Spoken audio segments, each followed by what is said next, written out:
Hello, welcome to Hope for Flint. I'm your host, Kristen Wolosinovich, and to be honest, the woman next to me really needs no introduction for the city of Flint. Legend, performer, rapper, Lyric DeQueen. Hello. Yes, how you doing? How you doing? I'm amazing, to Lord. Thank you so much for being in the downtown Flint Ferris wheel studio. Do you like it? Thank you for having me. It's amazing. I love it. Yes. Well, thank you for being here. Hey, you've been busy, girl. Yes, I'm pretty exhausted. Well, we have you in town for a little bit, but I know you leave tomorrow. But what have you been up to lately? Tell me a little bit. Well, I have been doing some of my entrepreneurial stuff. I've still been doing my community stuff. And, I'm always doing my music stuff, recording, writing, performing, traveling. So everything, the level up is real. I'm super excited. It's a lot of stuff going on. Tell me a little bit about growing up in Flint. Wow, where do I start? Growing up in Flint will forever be a humbling experience. And even the experiences that I know that most people don't experience, maybe you might look at it as hardships or just not an average upbringing, I embrace it all. I loved growing up in Flint, you know. With massive struggle comes massive strength, right? Yeah, absolutely. Tragedy builds champions, and I really believe in sayings like that because now I can go to any part of the world, really, but especially any part of the United States, and I'm good. I'm so equipped. I'm so well-rounded. My skin is thick. I'm ready for whatever because I was born and raised here. It's like a little jewel. It's like a little boost. I love that statement. You're centered anywhere you go. Yeah. And, generational legacy kid here. Great grandma just turned 96, right? Happy birthday. My great grandma just turned 96. Shout out to her. She's the start of all of this. So. That's like some good genetics right there, girl. Yeah. You're going to live forever. Yes, that's what it seems like. That's strong.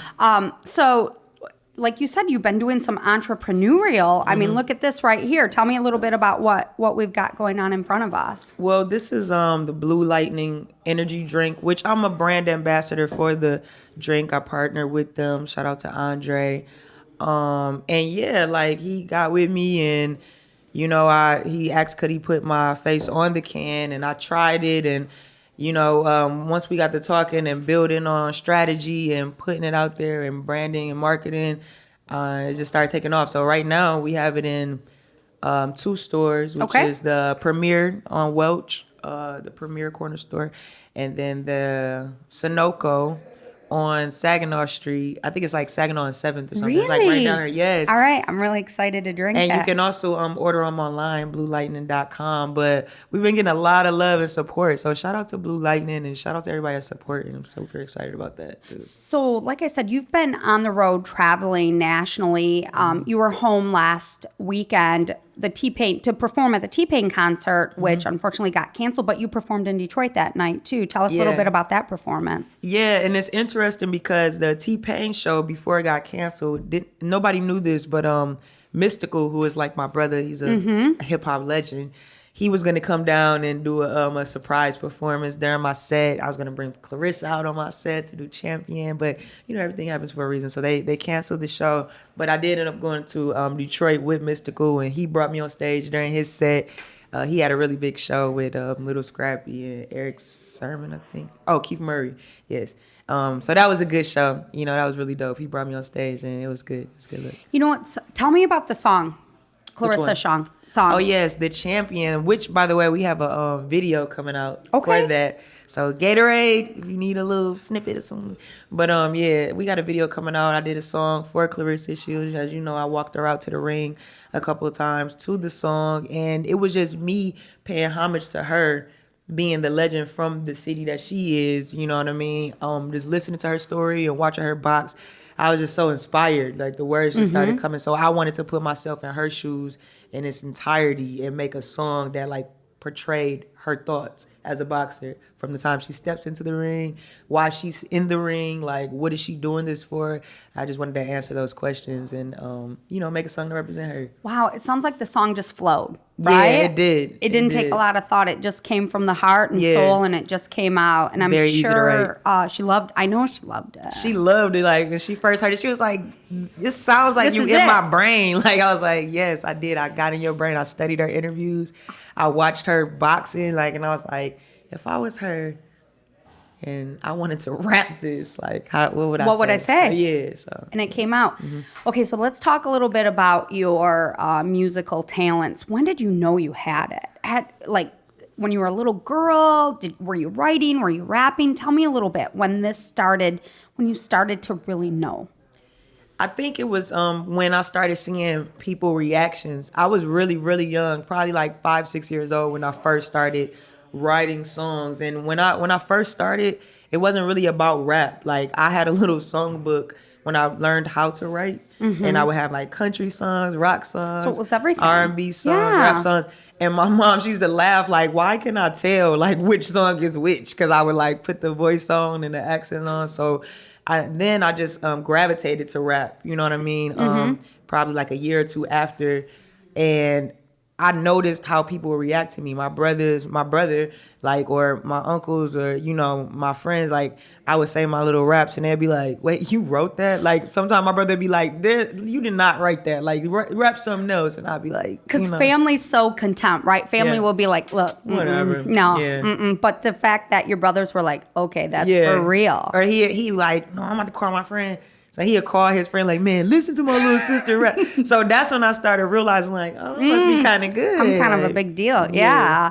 But you're so embraced and loved by the community. And you're such, like, while you say you're a brand ambassador, you are such a brand ambassador for the city of Flint. So you travel the country, the globe really, and you represent your city, and you come back home, and you're such a bridge for the neighborhoods to the city of Flint. How does that make you feel? I'm so humbled by it because I feel like my mission is nowhere near done. You know what I mean? Like, even where I am right now, a lot of people look at me like I've just done all of these things and I made it so far. But for me, I'm just getting my feet wet because I feel Just like started. Yeah, like when it comes to the mission, especially the Flint mission, it's personal to me. You feel me? Like, growing up in Flint, seeing pioneers and people make it out of Flint, and it's not a whole lot. Like, we have a handful, but it's not a whole lot. And I just feel like it's important to me to be somebody that my little cousins and nieces and nephews, and even the kids that I don't know, can look at somebody that was born and raised where they were from and make it out big. Like that, to me, that just lets you know I can do it too. It's one thing to see your favorite rapper or artist big, but sometimes it feels like I can't do that. But when you got your next door neighbor that done blew up, it's like, hold on, like, maybe I can do that. So it's just important to me to set that standard for the generation below me. Well, and like you said, it's just beginning for you. So you're out there, you are paving the way, you are doing it, and then you're coming back home to a community. I mean, to be real, you don't have to come back home, but it is so important for you to come back home. Absolutely, because a lot of us don't make it out of this. Like, as you know, it's been 20 murders in 4 days. Like, these past 4 days that I've been home, 20 people have been murdered. Yeah. So for me, it's just like, it's important to grab onto who we got left, what we have left, change the mindset That's right. of people around here. You know what I'm saying? Because we're taking lives and we're not thinking of our own because we feel like we have nothing to live for. It's so important that you brought that up because we're looking at such a paradigm shift within the city. And I know you're seeing it. You're seeing downtown booming. You're seeing economic growth. You're seeing people come in and invest in the city. But that's the conversation we also need to have. Like you said, there were that many murders in X amount of days. There's dollars needed for the police department. We need to bridge that gap between the neighborhoods and the police, and we need to build these relationships. And I think you and the Ira Dorseys and the leaders in the community that they trust need to start having that conversation of changing that mindset. How do you do that? I think really just talking about it more. I think that it's a conversation piece. And I think that it's something that we are not being as vocal as we could be about it, like just using these platforms and these opportunities, and even what we saying in our songs, in our interviews, just using that time to connect with people, because at the end of the day, also create an opportunity. You know, I think that a lot of this is coming from lack of opportunity, boredom, Frustration. and being upset. And when you have more to do that could build yourself, you're not thinking about that. You Yeah. know what I'm saying? As much. So I think that's really what it's That's about. a conversation. Like, yeah, absolutely. It's one thing to hear it in the media and hear it reported. It's a whole different avenue to talk about it and have conversations on how to fix How it. to fix it, yeah. Yeah. Because again, like I said, it's really mindset.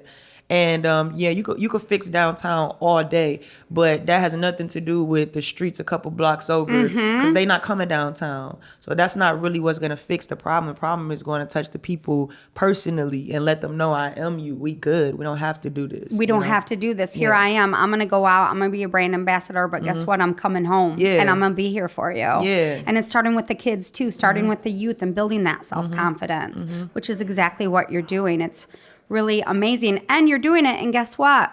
Exclusive here, you are on our celebrity advisory board for Hope for Flint. Yes. Because you, Lyric to Queen, certainly represent massive hope for Flint. Only the beginning. What an honor and privilege for us to partner with you. Yes, I'm excited about that. Like, that's actually one of my biggest goals in the end of all of this. Like, I just want to be an important voice, not just a voice, but an important voice that when I say something, it matters, because I move and speak very intentionally. You know what I'm saying? So to be able to sit on a board of people that are making big decisions for the city of where money is going, how we're raising money, who's it benefiting, who's it helping, that's important to me. You know, so yeah, I'm honored to be a part of the celebrity board, honestly. You are massive intent and thoughtfulness, and what we are honored to have you on the board, because you will be our brand ambassador, and we will ensure these dollars get to exactly where they need to be. Yes. And how powerful is that? Yes, It's yes. definitely hope for Flint. Okay, girl, talk to me. What's coming up? Where are you going to be? Are you going to be performing anytime soon? I know you're traveling. Your schedule is pretty intense. What's going on? Yes, I mean, I always have shows. Like, I'm going to have shows like a few times a month, just depending on what city I'm in. I actually have a summer jam in Detroit that I'm performing at. DJ BJ, who's a big DJ at the main radio station up there, on August 10th, I think it is. Is it August 10th? Somewhere around there. Okay. Like, but yeah, like, you know, like I said, I'm on my way to Houston now, but I'm just in and out everywhere. Like, you just never know. It's like, I know we have a couple big concerts coming up in the city that they've reached out, and so once I solidify that, then I'll We'll get the dates out. Yeah, I'll get the dates out. and for stuff sure. Like that. But yes, I have a couple new music videos coming out. I have a project coming out. Couple new singles, you know, just still moving, like, you know, just keeping it constant. Well, it's funny because we knew you were going to be in town about 48 hours. We're like, get her in, get her Yeah. in. We know we got her for a small window of time, but you know, your city's really proud of you, and thank you beyond words, and keep doing it and keep making magic, because they're working through you, girl. You are a vessel, and you're pretty powerful, and like, I see it, and I know you all see it. It's only the beginning. Yes, I don't take it lightly at all. Thank you, Lyric to Queen. You definitely are hope for Flint. Yes.